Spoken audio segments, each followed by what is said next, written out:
여러분 주위에서 비상계엄 이야기만 나오면 다들 입을 맞춘 듯이 그래도 위헌이잖아, 절차상 불법이라니까, 이런 말들 많이 들으시죠? 그런데 정작 그렇게 말하는 사람들 중에서 헌법 제77조를 단 한 문장이라도 제대로 뜯어본 사람이 몇 명이나 될까요? 아마 한 명도 없을 겁니다. 그냥 뉴스에서 그렇다니까 앵무새처럼 따라하는 거죠. 여러분은 오늘 이 영상 끝까지 보시면 그런 감성적인 선동꾼들의 입을 단 한마디로 다물게 만들 수 있는 완벽한 법적 경제적 논리를 갖게 되실 겁니다. 제가 결론부터 말씀드릴게요. 12.3 비상계엄은 헌법이 부여한 대통령의 고유 권한 내에서 이루어진 철저한 시스템 방어 기제였습니다. 반갑습니다. 오싹한 경제입니다. 이전 영상에서 우리가 그날 밤에 긴박했던 배경과 예산 인질극의 실체를 다뤘다면 오늘은 좀 더 차갑게 들어가 보려 합니다. 법과 경제라는 돋보기를 들고 헌법 조항 하나하나를 현미경처럼 들여다볼 거예요. 흔히들 말하는 위헌이라는 주장이 얼마나 허구에 가득 찬 선동인지, 그리고 왜 국제 투자자들은 계엄 자체보다 국가 기능의 마비를 더 공포스러워하는지, 그 오싹한 진실을 지금부터 낱낱이 파헤쳐 드리겠습니다. 이 영상 하나면 여러분은 대한민국에서 가장 똑똑하게 이 사태를 바라보는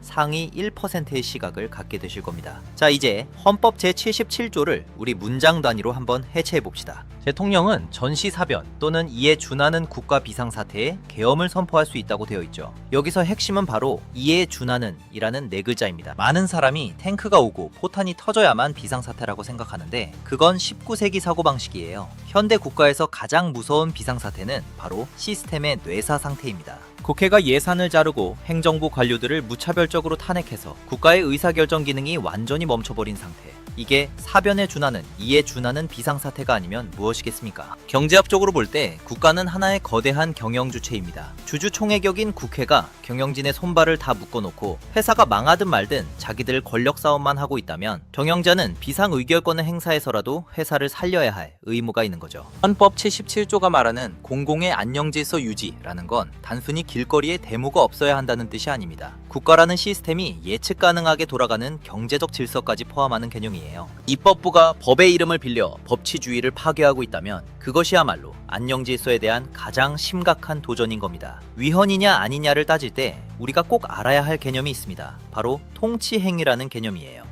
미국, 프랑스, 독일 같은 선진국들의 해외 사례를 보면 고도의 정치적 결단에 의한 국가작용은 사법적 심사의 대상에서 제외될 수 있다는 논리가 명확히 존재하며 국가들은 그 논리를 분명히 인정해왔습니다. 그런데 대한민국 헌재는 왜 달랐을까요? 법관들이 법전에 적힌 글자 뒤에 숨어 대통령의 고독한 결단을 진영 논리로 난도질하며 범죄 행위로 몰아세웠기 때문입니다. 여러분, 대통령은 법관들과 다릅니다. 국가 전체의 생존이라는 결과에 책임을 져야 하는 위치에 있는 자리입니다. 수술실에 들어간 의사가 환자의 숨이 넘어가기 직전에 창문을 깨고 산소통을 들여왔다면 그걸 기물파손죄로 처벌하는 게 맞습니까? 아니면 사람을 살린 의사로 보는 게 맞습니까? 환자에 대한 급박한 상황 판단을 법정에 앉아 법전이나 뒤적거리는 판사가 결정할 수 있는 영역일까요? 절차적 흠결을 따지기 전에 그 행위가 구하고자 했던 국가적 이익과 의도가 무엇인지를 보는 게 법의 본질인 거죠. 실제로 독일 연방헌법재판소는 냉전 시기 동소독 긴장 상황에서 정부의 비상조치를 당연한 통치행위로 인정하며 사법심사를 배제한 판례가 있습니다. 이는 현대 민주주의 국가라면 어디서나 통용되는 보편적 생존 원칙입니다. 비상시에는 법전에 죽은 글자보다 국가의 숨통을 붙여놓는 것이 우선이라는 이 자명한 사실을 대한민국 헌법재판소는 결코 망각해서는 안 될 것입니다. 자, 이제부터가 진짜 오싹한 지점이에요. 여러분은 쿠데타라고 하면 보통 뭐가 떠오르시나요? 아마 대부분은 새벽에 탱크가 시청 앞 광장을 점령하고 총칼을 든 군인들이 방송국을 장악하는 교과서적인 그림을 떠올리실 겁니다. 맞아요. 그게 우리가 역사에서 배운 전통적인 방식의 쿠데타죠. 그런데 진짜 무서운 쿠데타는 총소리 한 번 없이 일어나는 겁니다. 현대 경제학에서는 전통적인 군사 쿠데타보다 훨씬 지능적이고 훨씬 파괴적인 형태의 쿠데타를 정의하는데요. 그게 바로 제도적 쿠데타, 인스티튜셔널 쿠입니다. 이전 영상에서 말씀드렸던 무더기 예산 삭감, 29번의 탄핵, 부정선거 의혹, 그리고 인사권 방해, 이게 단순히 정치적 싸움으로 보이시나요? 아닙니다. 사실은 입법부라는 권력을 이용해 행정부의 팔다리를 자르고 그 기능을 탈취하려는 소리 없는 쿠데타였던 거예요. 이해하기 쉽게 비유를 하나 들어보죠. 여기 아주 건실하게 운영되는 회사가 하나 있습니다. 그런데 이 회사의 대표를 쫓아내고 경영권을 뺏고 싶어하는 기업 사냥꾼이 있다고 가정해봅시다. 그럼 이 사냥꾼이 회사에 불을 지르거나 대표를 폭행해서 쫓아낼까요? 아니요. 대주주와 임원진의 약점을 잡거나 거액으로 매수하고 그들의 지위를 이용해 회사의 신규 투자 예산을 모조리 막아버립니다. 직원들 월급 줄 돈도 묻고 전기세 낼 돈까지 막아서 회사를 아예 멈춰 세우는 거죠. 여기에 한술 더 떠서 대표를 횡령이나 배임 같은 죄목으로 엮어 고발까지 해버립니다. 설령 대표는 죄가 없더라도 조사를 받는 동안 회사는 온갖 루머에 시달리며 주가가 폭락하겠죠. 개미 주주들은 피눈물을 흘리며 헐값에 주식을 처분할 수밖에 없을 겁니다. 이때 기업 사냥꾼이 등장하며 말하는 거죠. 대표가 무능해서 회사가 이 모양이니 대표를 해임하고 내가 제대로 운영을 하겠다라고요. 여러분, 이들의 목적은 회사를 살리는 게 아닙니다. 회사를 고의로 망가뜨려서 주인을 바꾸는 거예요. 거대 야당이 딱 이 짓거리를 하고 있었던 거죠. 경제학에서는 이를 렌트 시킹, 즉 지대 추구 행위의 가장 극단적인 형태라고 부릅니다. 쉽게 말해 생산적인 일은 하나도 안 하면서 남이 일하는 길목을 막아 통행세를 뜯어내는 행위를 일컫습니다.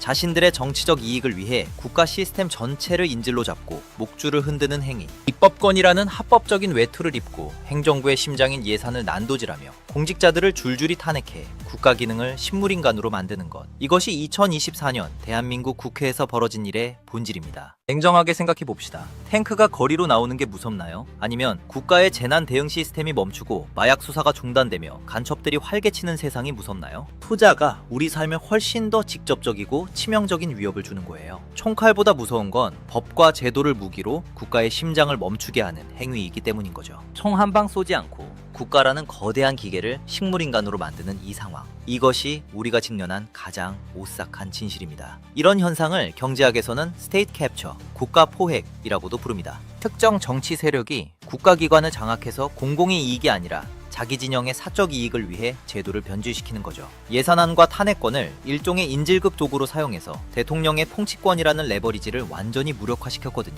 이건 민주주의적 견제가 아닙니다. 시스템 자체를 탈취해서 자기들 마음대로 주무르려는 노골적인 찬탈 행위인 거죠. 탱크만 안 나왔을 뿐이지 국가 권력의 균형을 강제로 무너뜨렸다는 점에서 이건 명백한 입법 쿠데타로 볼 수 있습니다. 과거 그리스의 2010년대 재정 위기 때도 정치 세력이 포퓰리즘 예산으로 국가를 포획해 부채 폭증과 경제 붕괴를 초래한 사례가 있습니다. 그와 매우 유사한 패턴인 거죠. 여러분, 시장이 제일 무서워하는 게 뭔지 아시나요? 바로 불확실성입니다. 비상계엄 선포 직후 환율이 일시적으로 흔들렸던 건 계엄 때문이 아니라 그만큼 우리 사회의 갈등이 임계점에 도달했다는 걸 확인했기 때문이에요. 오히려 외국 언론과 해외 투자자들의 시각은 우리 내부의 시선보다 훨씬 냉정합니다. 그들은 한국의 민주주의가 무너지는 걸 걱정하는 게 아니라 한국이라는 국가 경영 시스템이 마비되어 자신들의 투자금이 묶이는 걸 더 두려워합니다. 실제로 계엄 선포 당시 일부 외신들이 국가 기능 마비에 주목했던 이유도 바로 여기에 있습니다. 경제학에는 불확실성의 비용이라는 개념이 있습니다. 시장이 가장 혐오하는 건 악재가 아니라 알 수 없는 미래라는 거예요. 기업가들이 투자를 결정할 때 가장 먼저 보는 게 뭘까요? 내가 이 사업을 시작했을 때 법적 환경이 안정적인가를 봅니다. 그런데 입법부가 매일같이 대통령의 거부권을 유도하는 악법을 쏟아내고 장관들을 수시로 갈아치우면 어느 미친 기업이 대한민국에 수조 원을 투자하겠습니까? 이 불확실성 때문에 우리 경제가 입은 손실은 눈에 보이지 않지만 이미 수백조 원에 달합니다. 경제학 용어로 옵션 밸류 오브 웨이팅, 기다림의 옵션 가치라고 합니다. 쉽게 말씀드리면 상황이 어떻게 변할지 모르니 일단 돈을 안 쓰고 지켜보는 거죠. 자본이 돌지 않고 투자가 멈추면 결국 피해는 누가 보나요? 일자리를 잃는 청년들, 그리고 물가 폭등에 직면하는 서민들입니다. 입법 독재 세력은 자신들이 서민을 위한다고 외치지만 그들이 만든 시스템 마비가 사실상 서민들의 삶을 가장 먼저 도륙하고 있었던 거예요. 겉으로는 민주주의를 외치면서 속으로는 국가의 성장 엔진에 모래를 뿌리고 있었던 겁니다. 그래서 12.3 비상계엄은 이 제도적 쿠데타를 멈추기 위한 일종의 카운터 쿠데타의 성격이 강합니다. 이미 무너져버린 국가 시스템의 균형을 강제로 복구해서 시장에 이제 불확실성을 끝내겠다라는 강력한 신호를 주려 했던 거죠. 많은 이들이 군대의 이동만 보고 민주주의 파괴라고 소리칩니다. 하지만 그 군대가 왜 움직였는지를 봐야 해요. 이미 국회 안에서 법의 탈을 쓴 괴물들이 국가의 혈맥을 끊고 있었기 때문이었죠. 독이 온몸에 퍼지기 전에 환자를 결박하고서라도 해독제를 주사해야 했던 상황이었던 겁니다. 여기서 조금 더 깊이 들어가 보면 미국의 경제학자 맨코 올스는 국가가 쇠퇴하는 이유로 분배연합의 비대화를 꼽았습니다. 사회 전체의 파이를 키우기보다 자기 몫만 챙기려는 집단이 정치를 장악할 때 그 나라는 망한다는 겁니다. 지금 대한민국이 딱 그 꼴인 거예요. 12.3 비상계엄은 이 썩은 분배연합의 고리를 단칼에 끊어내고 다시 성장과 질서의 궤도로 돌려놓기 위한 처절한 몸부림이었습니다. 자, 이제 시야를 태평양 건너 저 멀리 해외로 한번 돌려봅시다. 실제로 돈이 움직이는 시장, 즉 월스트리트나 런던의 금융가에서는 이 계엄 사태를 아주 다른 각도에서 보고 있었다는 사실이에요. 그들은 감정에 휘둘리지 않습니다. 오직 숫자가 말하는 이익과 손실, 그리고 국가 시스템의 복원 가능성에만 집중하거든요. 이게 바로 우리가 알아야 할 진짜 오싹한 온도 차이입니다. 당시 외신들의 헤드라인을 자세히 뜯어보면 아주 흥미로운 지점이 발견됩니다. 국내 언론이 비상계엄으로 대한민국 대통령을 내란 수계라며 대서특필할 때 블룸버그나 로이터 같은 세계적인 경제 매체들은 한국 정부의 기능 마비와 입법부의 예산 봉쇄 상태를 비중 있게 다뤘습니다. 그들이 보기에 진짜 공포는 계엄 선포 그 자체가 아니었어요. 오히려 한 국가의 행정부가 아무런 일도 할 수 없게 손발이 묶여버린 그 기괴한 상태가 계속되는 것이야말로 투자 관점에서는 최악의 시나리오였던 겁니다. 여러분, 코리아 디스카운트라는 말 지겹게 들으시죠? 우리 기업들의 실적이 좋은데도 주가가 낮은 이유를 아시나요? 코스피가 5,200이 넘었는데 주가가 낮다는 게 무슨 말이냐고요? 숫자만 커졌지 우리 기업들의 가치를 매기는 PER는 오히려 떨어졌습니다. 돈은 미친 듯이 버는데 주가는 그만큼 못 따라오고 있다는 거예요. 특히 반도체 빼고 나면 나머지는 여전히 헐값입니다. 여러분, 가격, 프라이스와 가치, 밸류를 혼동하지 마세요. 아파트 값이 10억에서 12억 됐다고 좋아할 게 아닙니다. 그 아파트 월세가 2배로 뛰었는데 집값은 고작 20% 오른 거라면 시장은 그 아파트의 가치를 오히려 낮게 보고 있다는 뜻이에요. 그뿐인가요? 집값이 20% 오르는 동안 환율이 30% 박살났다면 그건 앉아서 내 재산의 실제 가치가 깎여나가는 걸 구경하는 꼴입니다. 이게 단순히 지배구조 때문일까요? 아니요. 진짜 이유는 지정학적 리스크와 더불어 정치적 불확실성 때문이에요. 해외 투자자들 입장에서 생각해보세요. 내가 투자한 나라의 국회가 국가 예산을 인질로 잡고 매일같이 장관을 탄핵해서 정부를 마비시킵니다. 그러면 그 나라의 경제정책이 내일 어떻게 변할지 누가 장담할 수 있겠습니까? 이런 무법천지 같은 입법 독재 상태야말로 코리아 디스카운트를 고착화시키는 주범인 거죠. 그런데 계엄이 선포되던 그 순간 투자자들은 역설적으로 어떤 생각을 했을까요? 많은 해외 투자자들은 이제 드디어 이 지긋지긋한 정치적 마비 상태를 끝내려는 결단이 내려졌구나 라고 판단했습니다. 실제로 계엄 선포 당시 환율이 요동쳤지만 국가 신용등급이나 CDS 프리미엄이 생각보다 안정적이었던 이유가 뭘까요? 시장은 계엄이라는 수단보다 그 수단을 통해 달성하고자 하는 질서의 회복을 더 높게 평가한 겁니다. 시스템이 고장나서 멈춰있는 것보다 강제로라도 수리해서 돌리려는 시도를 긍정적으로 본 거죠. 이걸 경제학적으로는 신용의 회복 비용이라고 부릅니다. 혼란을 방치하는 비용보다 일시적인 충격을 주더라도 질서를 잡는 비용이 장기적으로는 더 저렴하다는 계산이죠. 외국 언론들이 한국의 계엄을 보며 민주주의 위기를 말하며 한국의 행정 마비 실태를 보도한 건 투자자들에게 이 나라가 지금 수술대에 올라갔다는 신호를 준 겁니다. 수술 중에는 피가 나고 고통스럽지만 수술이 끝나면 다시 건강해질 거라는 기대를 하는 거죠.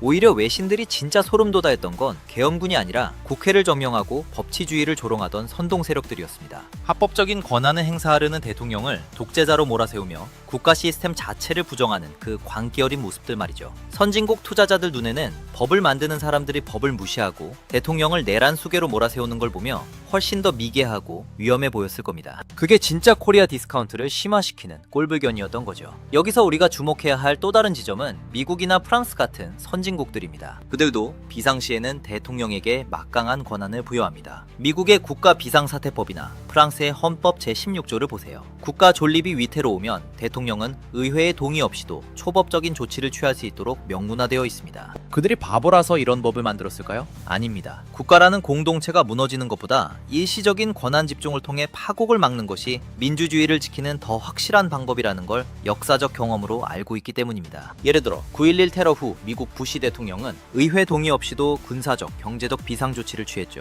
이뿐인가요? 트럼프 대통령도 당선되자마자 치안 강화 및 야당 성향 도시 포틀랜드, 시카고, LA 등 지휘 진압을 명분으로 주 방위군 및 군 병력을 배치하여 공공의 안녕 질서를 위해 강경한 대응을 했습니다. 그런데 유독 한국에서만 이 비상권한 발동을 금기시하고 내란으로 몰아간다는 겁니다. 이건 전 세계적인 스탠다드와도 맞지 않는 아주 기형적인 프레임이에요. 해외의 냉철한 분석가들은 알고 있습니다. 12.3 비상계엄은 파괴를 위한 것이 아니라 보존을 위한 것이었다는 사실을요. 다만 우리 내부의 언론들이 그 본질을 왜곡해서 국민들에게 공포만 심어줬을 뿐입니다. 자, 여러분, 이제 느낌이 좀 오시나요? 우리가 우물안 개구리처럼 우리끼리 싸우고 있을 때 세계 경제의 거물들은 대한민국의 시스템이 다시 정상화될 수 있을지 아니면 입법 독재 세력에게 먹혀 영영 삼류 국가로 전락할지를 냉정하게 계산하고 있었습니다. 12.3 비상계엄은 우리가 삼류 국가로 떨어지지 않기 위해 던진 마지막 승부수였다는 점을 해외 투자자들은 오히려 우리보다 더 잘 이해하고 있었을지도 모릅니다. 이 모든 내용을 종합하여